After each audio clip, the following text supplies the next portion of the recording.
Hey guys, Cam and Martin here, and we're here to talk about Beyond Two Souls, which we went to see yesterday in Paris, France. We did. So just before we have a look at these 8 minutes of new gameplay we've got to show, let's just give you a bit of context.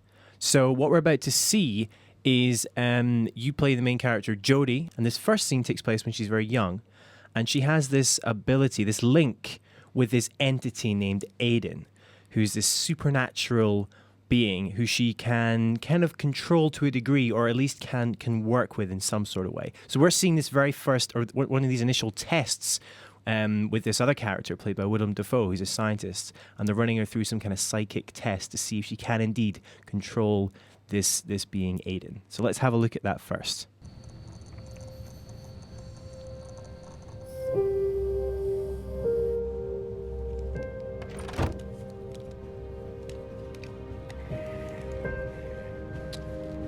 Ah, there you are. How you doing today, Jodie? Good? I hate to bother you when you're playing and all, but I believe it's time, honey.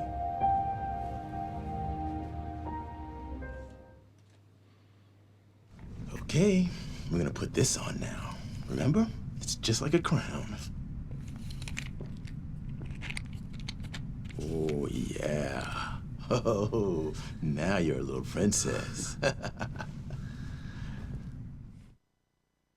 Okay, let's start. Kathleen is next door, and she has the same cards as you. And we're gonna get her to choose one and see if you can tell us which one she chose. You think you can do that?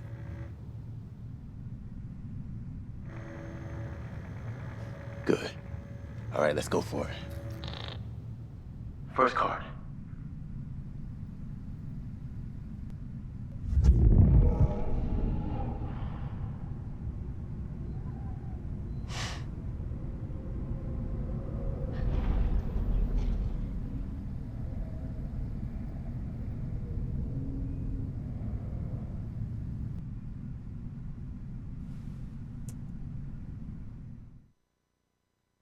There's some building blocks on the table in the other room.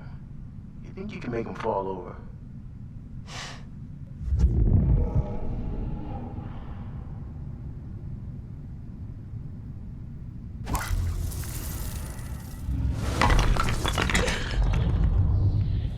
Good, Jodie. Anything else in the room you can move?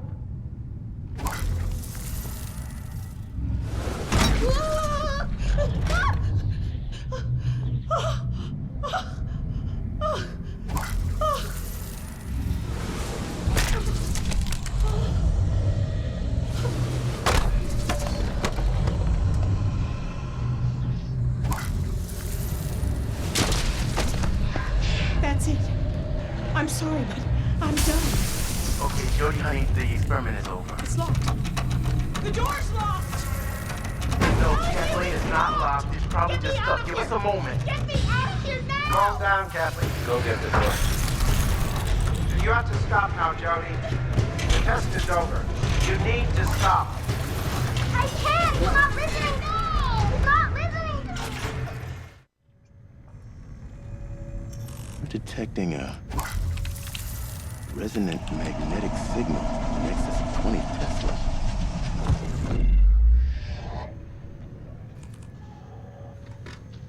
I didn't leave him alone.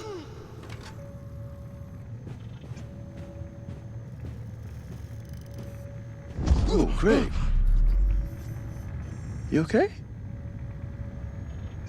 Yeah. Okay, there you go, Martin. So what did you make of that scene then? Okay, so this is taken, I think, near the start of the game. So there's a few things we should set up about Beyond. It's not told in a linear fashion. So while it takes place across 15 years, the game takes place between Jodie's being 8 to the age of 23.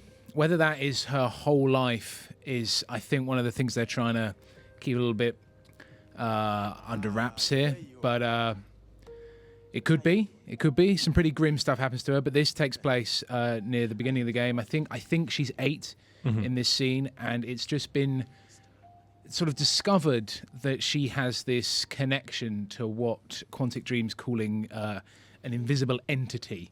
They're not using the word ghost.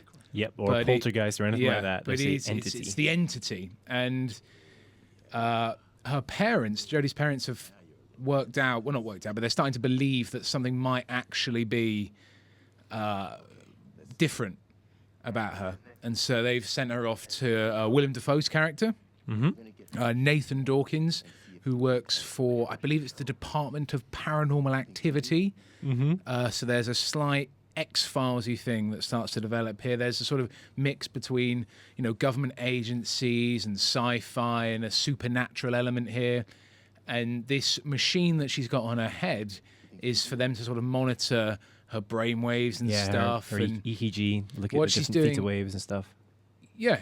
Yeah, they actually mentioned it. I mean, because what I find interesting about this scene is that they've obviously spent a bit of time at looking at the kind of paranormal research that has gone on in real life. Right. And they've tried to mimic that, which for me made this scene all the more exciting. But sorry, go on with your That point. was well over my head, Cam. That's why you're here. You're the science guy. I was just thinking some trouble is going to happen from this. Basically, it's the test is that there is a woman sitting in the other room who has a set of cards, and Jodie has to sort of predict it using Iden's powers. Yes. Did I say Iden's the name of the entity? Iden. Yes. Did I say that? Sorry. I think we might have done it at the beginning, so yeah. And so in the game here, this is when the player takes over. So the player's actually doing this. Yeah, this is not a cutscene. I mean, you can Yeah. control, if you're playing the scene right now, you can control where Iden goes, and there's certain objects you can like choose to interact with. So there, for example, you kind of control to just fly over her shoulder so you can see the card, and then you hit, I believe it was triangle, and you go back into Jodie's body, and then you can select the card. Yeah, triangle switches between Iden and Jodie, and you can do that through much of the game. Jodie sort of stands still and looks around whilst you're in Iden's body, but some of the puzzles require using him like this. So this is very much a tutorial, and it's setting up how to use his powers. And that, sorry, I said he. I'm assuming that Iden's a he here, which might not be right, but the entity's powers. That's true, yeah. Now Iden is starting to mess around. He's starting to have a bit of fun. It's unclear what Iden's desires are. Yeah. Here. It's been said that he is both very I'm doing it again. I'm saying he. It's been said that Iden is very protective and possessive of Jodie. So we're not sure how that will affect the narrative of the game, but it's almost certain that something happens. Absolutely. So what's happening here is that Iden's starting to mess about a bit. And when we say Iden, it is still the player, which I Yes. find I'm really interested to see, because obviously when you're Jodie, it's quite obvious what your kind of intentions are. You know, you're playing an 8-year-old girl. You kind of just, you know, you're helping this nice guy out who's kind of like a bit of a father figure to you. But when you're Iden, I mean, what is your motivation to do this stuff? Is it just because you've got the opportunity, just because you can? Because this is kind of fun to mess with this lady? Like, I'm Yeah. wondering where the motivation comes from to actually do what the player is doing in this gameplay clip. There's an element of consequence to the game that Quantic Dream is keeping very under wraps as well. That's the mystery, I suppose. So maybe it's this idea that the player, if they have maybe too much fun as I did, it might come back to haunt Jodie perhaps in towards the end of the game, or maybe there are no consequences. Maybe that's even more terrifying. Absolutely. If you can just muck about as a supernatural entity and not get in trouble for it. But Iden has a few powers. We've just seen the first sort of thing that it can do, and that's if you basically these little dots that are scattered around the screen. They're very, very important to Beyond in general. These are context sensitive things. So basically, if you see these little dots, Yeah, on the that camera means, here. and that's as both characters. That's as Jodie. That's as Iden. That means they can be interacted with. Oh right, sorry, the white circles. Yes, Yes. absolutely, yeah. So if we have a look at the if we come up to this guy here, we have a look. There'll be a white the lamp circle there, on him. the Yeah, dude there, and one of the things Iden can do is he can. I've got to stop doing it. One of the things Iden can do is it can yes, push and pull and sort of manipulate the environment. So by doing that, if you hold down the L1 button, the screen goes a little shaky, a little wibbly, and then you use the analog sticks. So on the ones where things are being pushed, you hold L1, you pull back on the analog sticks until the screen starts to shake. You feel there's a bit of sense of building up force, and then you Yes. fling them forward, and then the thing on the screen pings across. So there's a certain. It's really quite satisfying, actually. There's something tactile there. yeah. Yeah, absolutely, absolutely. And also, as Aiden, you see, as we can see, this guy here, he's got this orange glow around. You can see what Quantic Dream described it as their aura. Yes. And I think most people have the blue aura, but then ones with orange, I think, means you can interact with them in some way. Yeah, orange, they can be possessed. Yes, like we see here. So, yeah, you can actually possess as scientists here. Again, as you said, this is, I think, very much a tutorial area, so it's kind of demonstrating the wealth of Aiden's powers. And he just possesses him here and walks him around the room, but it makes you think, what could you do with this later on in the game and in other more volatile situations, you know? When I saw this, I was so worried that pen that was next to him, it was going to be like, pick up the pen, kill yourself. Yeah, I know. Well, that's the thing. I mean, who knows what you could actually do with this stuff in the game. And this is what I find particularly exciting about this scene, was maybe the scene itself was quite, it really built up that tension. Things got out of hand fast. But for me, the major takeaway thing was, imagine what you can do, or what opportunities are going to give you to do with these powers later on in the game, which is quite exciting. The real question, of course, is whether the game actually has these. So we talk now about opportunity and things that we'd love to see, and I guess the real question is whether the game does actually have them, whether there are these sort of multiple things you can do, whether there really is this sort of playground of opportunity, or whether it's just you having to go through a sort of checklist of, you need to do this, you need to do this, you need to do this, now the next scene. So we won't really know that until it comes out. That's very true. But at this point, there's a certain, for me especially, there's a certain excitement about the possibilities of what you could do. And I think that's what Quantic Dream had with Heavy Rain, and I wasn't the biggest fan of Heavy Rain, but surprisingly, they have managed to, I guess, get me excited again for this, because I wasn't really looking forward to Beyond, and then we went to this event yesterday, and we saw this footage. We did see quite a bit more footage than we have to show for you today. Like this scene, just this scene is actually much longer. It's much more laboured. There's how we've watched it is sort of Jodie sits down and then Aiden starts mucking about. In the actual scene, it takes a lot longer for us to reach that point. There's a lot more walking down corridors pensively and with emotion. There's quite a lot of pensive corridor walking from what we've seen. But yeah, it's this was my favourite scene that we saw, just because I guess it really sets up the basis of the game, like this link between Aiden and Jodie. And one of the things we have not mentioned is you might notice that blue wibbly line, that sort of tether. That keeps the two characters linked in a way. So it's quite a convenient excuse for why you can't. So when you're Aiden, you can fly around the level, you can fly through walls, you can basically go wherever you please. But there are boundaries. You can't go too far because you can't break that tether to Jodie. The game just doesn't let you. Yeah. Cool. All right. So shall we go and have a look at another sequence now, which takes on a place a little bit later in Jodie's life?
Okay, so very different scene.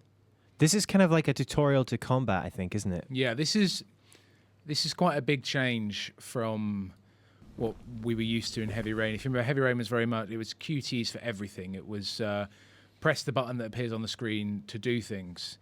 And Beyond there's more of there are more action elements to it in certain areas.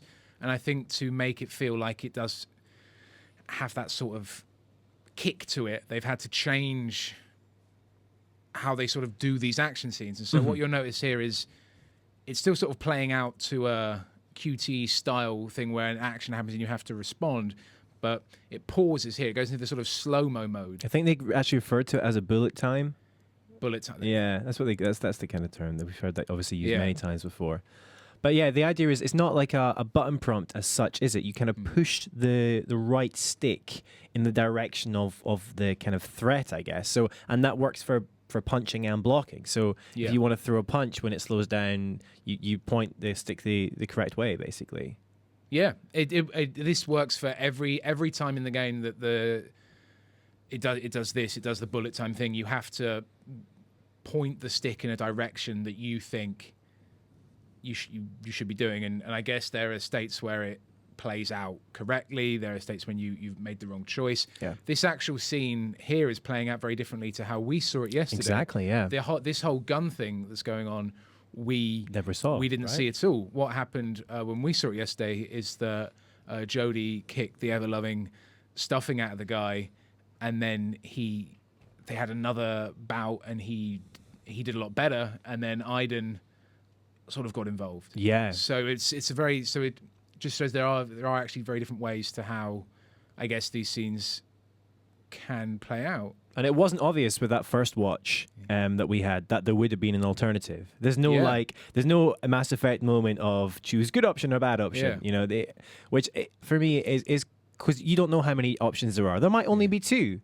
But, but the point is, you never know. And as long as you know there are other options, it kind of certainly gives the illusion of multiple kind of different scenarios. There will, of course, be a Wikipedia page that tells us everything ultimately that happens within about 7 minutes of the game coming out. One of the things this shows me is that Jodie is now very good with a gun. Yeah, that was interesting. It's not something I was expecting. I was not expecting to see guns at all. Yeah. Very good with a gun, though. If you look at some of the moves that go, this is like action movie stuff. Yeah. Check this out. This is like some Mirror's Edge disarming there. Boom. I'm not sure what's actually going on here because it was never made explicit, but my gut feeling is that she is being sort of trained for this Department of Paranormal Activity. That's my gut feeling, is that they're trying maybe some sort of field agent or something, because I think where this is progressing, because the next scene is the level that we actually had some hands-on time with, and my gut feeling says that she becomes a sort of field agent of sorts, because why would you learn to do that with a gun unless you were gonna use it, I guess. But this is another tutorial scene, so this does happen very early in the game, and it's to sort of set up the combat, which is another sort of mechanic. It's very much this. Their Quantic Dream is taking the opportunity to sort of show the sort of core mechanics that underlie the systems behind Beyond, rather than this is what happens at the end. This is what's happening to the actual characters. They're keeping the sort of narrative stuff very much under wraps and sort of showing how the game works. Yeah. Okay, cool. Shall we have a look at check out the next scene? Yes. Okay. Spin this on. Oh, that's another thing. Sorry, just before we do that, I wanted to mention I think they've cut out the dialogue here. That was quite interesting. So if you thought there was only sounds, right? In the scene we saw, there was definitely dialogue between these individuals. So maybe it's not been mastered at that point, because this is, as you said, a work in progress. But yeah, it's not a silent. they do emote using their words in this game.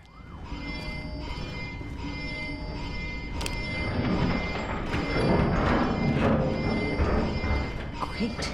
Oh, the elevator's stuck. Go see what you can do, Aiden.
try to open it from the other side.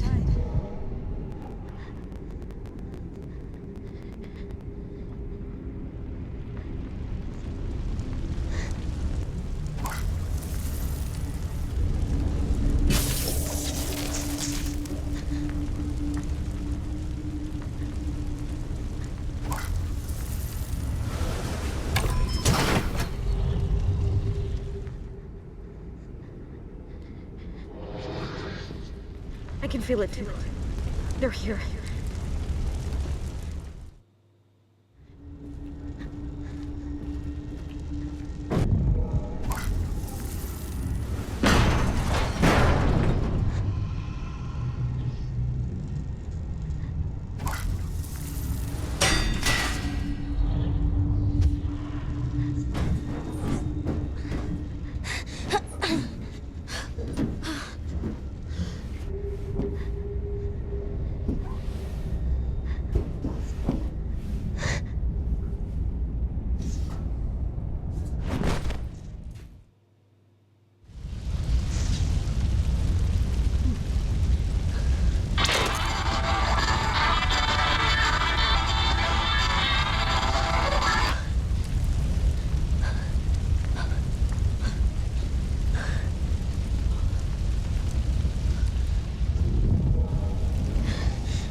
So what did you make of that, Martin? This takes place a bit further into the game, I believe.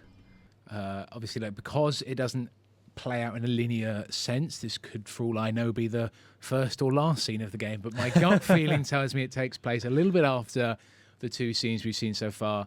And this, interestingly, when we played this scene, and again, much like the other scenes, it's been sort of shortened down in certain areas. There's a lot more going on here than is being shown.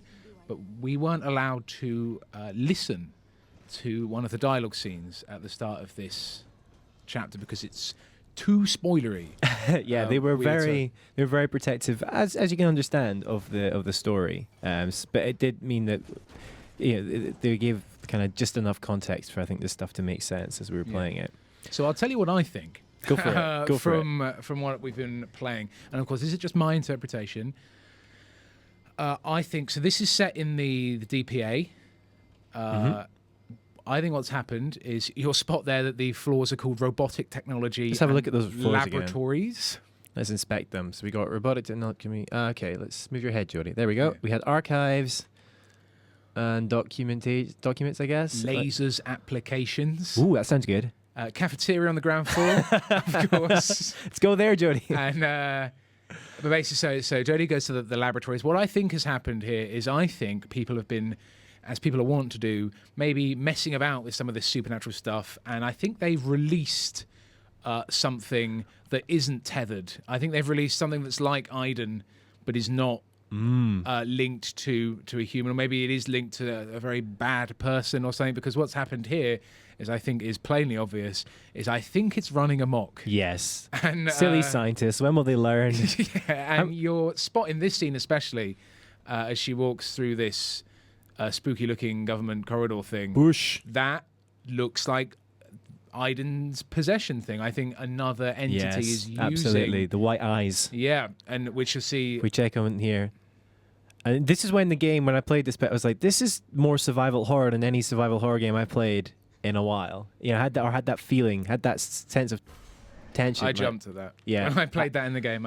Sadly, that's one of the things. Like, I didn't know that was coming, so I jumped at it, and now obviously We all know that's coming, so I apologize in advance. But yeah, so you see, that's very similar to the possession thing we saw earlier with the white eye. So I think the DPA has done something silly and has set loose something they shouldn't have, and Jodie's been sent in to try and, I guess, communicate with it, or possibly figure out if they can subdue it in some way. Because when the bit that we saw before this, which there are guys with guns, which always amazes me. Like, that's not going to help against an entity if it's not made of matter. How are guns going to help? It always bring amuses me science that into there. this is supernatural. But what I also liked about this scene, just watching it through, this is the first time I've watched this bit through, actually from differently to the way I played it, and there's quite a lot of differences. Right. As we'll see. I mean, here I had a guy over my shoulder who was oh, you can just do that, and kind of gave me a bit much information. So I didn't actually blow that up. I went straight for the button. But there seems to be a whole load of ways. Like, you've got a keyboard you can interact with there. I think I trashed the monitor accidentally. So lots of things you can do to get yourself in this room. And then later on, there's other ways to get around objects using Aiden.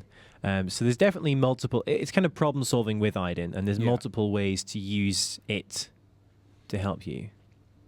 I guess that's been shown off for a lot of this, and this it takes. I think we're out of tutorial phase in this game now, so I think it's trying to work out these things on your own. There are prompts and stuff. Jodie is like, "Oh, I didn't work out how to do this," so it sort of tells you when the time to switch perspectives is, and things like that. And that makes sense, as opposed to in games we've seen in the past, and people have their inner monologue. Oh, I should probably do this right now. It's quite nice that it's not that. It's her actually talking to Aiden. Yeah, I think Aiden's a nice sort of gamey mechanic. Yeah, absolutely. That actually makes. So obviously, Quantic Dream are really into narrative adventures, but I think adding in a sort of gamier mechanic actually helps frame both the game and the narrative. I think it helps link them together. Of course, we haven't seen enough of the game to work out if that's actually the case or not yet. But I think as an idea, I think that's a nice idea. Now, that's a good example there is in when I played, as soon as I heard the radio, it kind of made me jump. So I switched to Aiden, and almost because I felt safer, and then I trashed the radio with Aiden. Whereas you can just turn it off. With your fingers. Yes. What did you do? I turned off my human fingers. Oh, did you? So you did this, right. I immediately went, oh God, and trashed the radio. Right. And up here, she uses Aiden to break the window using the bookcase, but I picked up that chair as Jodie and smashed the window with the chair. Right. On the floor. What did you do? I did the fire extinguisher. I did the chair. You did the chair, yeah. The chair, so I didn't realize you could do that. So there's maybe other ways that we haven't seen. Yeah, so, that's quite nice. And that's cool. Yeah. That's something that I think is interesting. That's the thing. Like I said, I wasn't a big fan of Heavy Rain, and playing through this scene, watching the scenes that we've had a look at now, I'm intrigued by the possibilities. I would like to see the rest of the game, which, from my opinions of Heavy Rain, and from my opinions of this game going into this trip, I think it's quite impressive, because I wasn't really looking forward to it at all, and now I am. Yeah, I mean, I'm in a similar position. Yeah. I actually never played Heavy Rain, because when it came out, I didn't actually even have a PlayStation, so I missed that boat. So I was kind of coming to this fresh, and I did find, and it's like you, I want to see more. I'm looking forward to see more. And I think that maybe shows what they've been trying to do with this game is hit people who, for whatever reason, didn't play or didn't enjoy Heavy Rain. Yeah. By adding more stuff. And not just guns for sake of guns by the looks of things. I mean, we haven't seen any action involving guns, but I can assume it's there. Well, the old dramatic technique is don't include a gun unless you're going to fire it. I believe. Like, so yes. I'd like to think they'll have to do that at least once. Okay, excellent. Well, what I really want to know is what everyone else thinks from watching this. I'm really interested to see what everyone else in the office and what you guys watching this makes. So do let us know. So, if you've got any theories, because honestly, we've pretty much just seen what's on shown here. There was a demo that we did see that they've not made public, that I'm gonna hopefully write a piece about, a non-spoilery piece on my take on how they're using narrative in that sequence. But I mean, you guys are working with the same clues that we have here, and so I'd love to know what you guys do think. Cool. Okay, so thanks very much for watching, and for anything else on Beyond Two Souls, make sure you stay tuned to GameSpot.com.